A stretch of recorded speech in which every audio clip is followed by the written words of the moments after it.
Hello, Internet. Jeff from Saratoga Screams. I'm going to give you a lights-on tour of the Haunted Garage 2021, the Witch's Cabin. So you would come into my garage. I am standing here at the door, so they would walk in. Well, you can't even see that, right? But you had the rules. You had a big queue line right out here at the graveyard. I've never set up a graveyard before. It's my first time. And I learned that in Utah, you gotta build waterproof or weatherproof props because the weather destroyed some of mine when I first tried to set them up. But yeah, live and learn. I've always done indoor stuff, and that's why. So there's Chris, one of my partners in crime, helped me build this whole thing. So you would come in and we had constructed a whole forest scene, full-on cabin made out of wood pallets. You got trees, and over on this way, we put mirrors on the sides to help extend what the garage looks like in the dark, so they didn't look like there were sheet walls there. But then over here we had this witch on the ground. Johnny, can you activate the witch? Yeah. Pull her all the way up. There we go. She would pop right up, and in the dark that just materializes out of nothing. You couldn't see her at all. And then on this side we have her. She's an animatronic from Home Depot.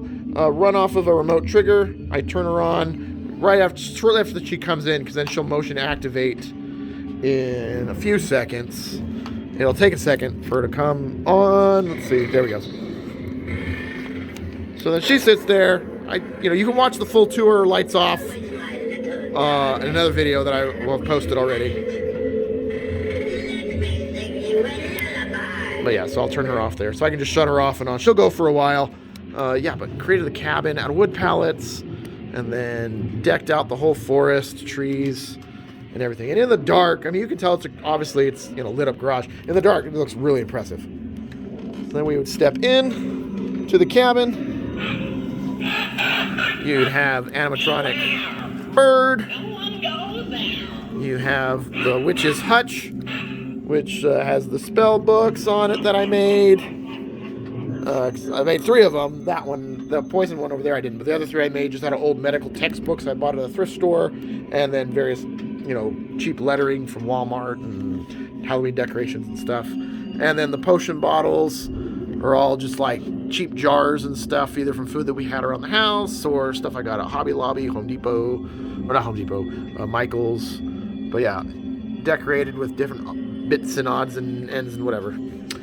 And then we created the fireplace. I have a video on how I made that fireplace and the fire effect. There'll be another video on that you can watch. But very convincing fire effect. Looks awesome. And I'm really bummed because about 20 minutes before we opened up for the night, these coals used to light up. They had there's Halloween orange lighting under there, and they would light up the coals. And I think a bulb must have popped loose somewhere because I no longer have light in the coals. But anyway, you got a cauldron in there. There's a LED, and those are sonic misters. This fire effect is run off of a ultrasonic mister, pumping the sonic mist, or just water vapor, into this chamber. And then I've got 3 halogen lights, and they are heating up that air significantly more, forcing it to flow upwards through that slot. And the light, as it bounces off, those halogens bouncing off that mist, creates an extremely impressive fire effect. But yeah, I'll have a whole video on that, which you can watch. Then we come this way, and you've got the clock, which is super effective. And it just pops open, and it'll raise it all the way up. And hold it for a sec. There you go. So you got that skull, pops up. People do not expect that at all.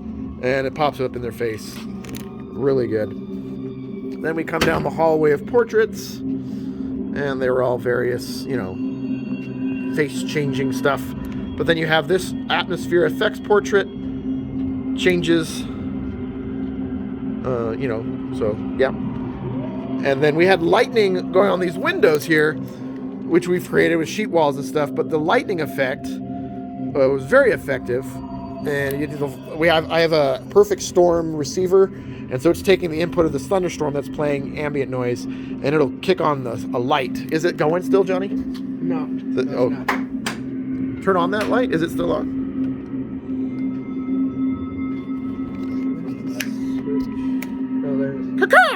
There it goes. So if there's loud sounds, you hit the flashing lights. So I've got those strategically placed behind these mirrors, these windows, I'm sorry, that we've created in the hallways, and you'll see one in the bedroom. So to give the appearance that you're walking through a cabin with windows to the outside. So then sometimes Johnny, my son, would step in front of this to create a shadow. You couldn't really tell, honestly, but it was happening in the background. Then you'd trim around this side of the corridor here, and you'd get the other atmosphere effects. This one's run off of a remote trigger as well. So you got it? Here, I'll do it. So I've got this computer remote. There's a laptop actually right up there. There's a laptop, but they would hit the remote, and then he goes. Here you go. Okay. Then we hit the stairs going up to the attic, and yeah, go ahead and drop them down. Gravity effect just swings this giant ghoul down into their face. Always awesome. They walk up the stairs, and then they'd look down this way. Oh, the door's open, but it would normally be closed.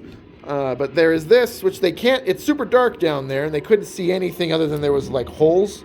But then when you kick on a light, kick on the light, and then Johnny would be in my son Jonathan would have the witch mask on and would just be right under their feet, hanging right there. And they were always very nervous to step on this. It's not plexiglass. I forget what it's called. Polycarbonate or something. They make riot shields out of it, so it's very strong. And we braced it up real good. You walk down the stairs. Oh, pump up the pallet. So that's a pallet jack. It is elevating our floor. So normally when you come down, this door is shut and locked, so you can't get through. They look over at the bottomless pit, which we built with two-way mirrors. So a two-way mirror looks into a box with the pallets making the walls, and then there's a regular mirror at the bottom of that box. And so as you look in, it just reflects the light back and forth. Very impressive. But then I'll show you the floor. Go ahead. It drops them about 6 inches, maybe 4, 5, 6 inches. I don't know. Drops them. Awesome effect. No one expects to be dropped in a garage, so come into here into what we call the dead room instead of the bedroom. But yeah, the Haunted Garage is a guided tour full of bad puns, kind of like Jungle Book style if you've ever been to Disneyland. All right, here we go. I love this. So more lightning, and it looks really bright on camera. It's a lot more subtle in the dark. I love it. Anyway, so this is just eye candy. They all thought the scare was going to happen here, but then they'd look at that, and then we'd come over here to this mirror. Yeah, do it again.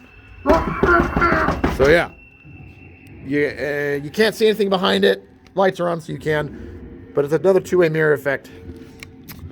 Then we'd walk through the closet, which I'll quickly go through. This was purely to build suspense. Nothing happens in here. Everyone was convinced a jump scare was coming at them, which adds, I think, it's good sometimes to not have something happen. And then they'd come through, and there was the candy bowl, and which is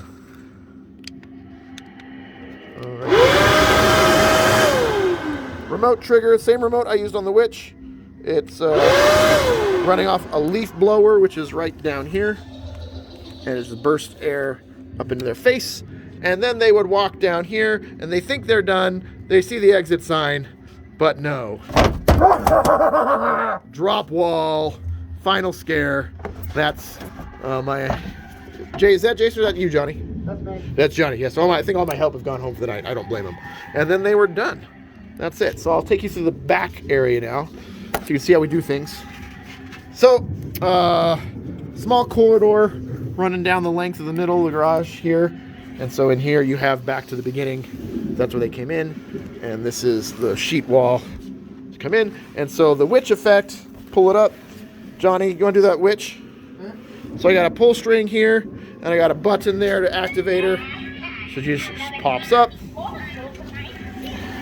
And then if we keep going back here into the guts, you have the back of the... you probably can't see anything. I don't know why I'm doing that. Anyway, that's the clock from the back, but someone operates it from back here. We had the laptop station where we would run that effect. You have all my lighting. These are all All the lights I have are little spotlights, so I'll show you what those are. I've got these little spotlights I've built, and they all run off of AV jacks, AC input, whatever. Basically, security cameras have a lot of these, and so each one of my mini LEDs is plugged into one of these, and I go into splitters, and I have extensions, and so that's daisy chained all through my garage, or it's my modular lighting, which I love. And then, yeah, there's the lightning, and then under here is where the witch would hang out and scare people from above. And then we have the pallet jack right there lifting up the floor. And there's my son Jonathan, who's been doing this for several years now. And here's me. All right, thanks for watching. Happy Halloween, happy haunting 2021, Witch's Cabin. And peace outside.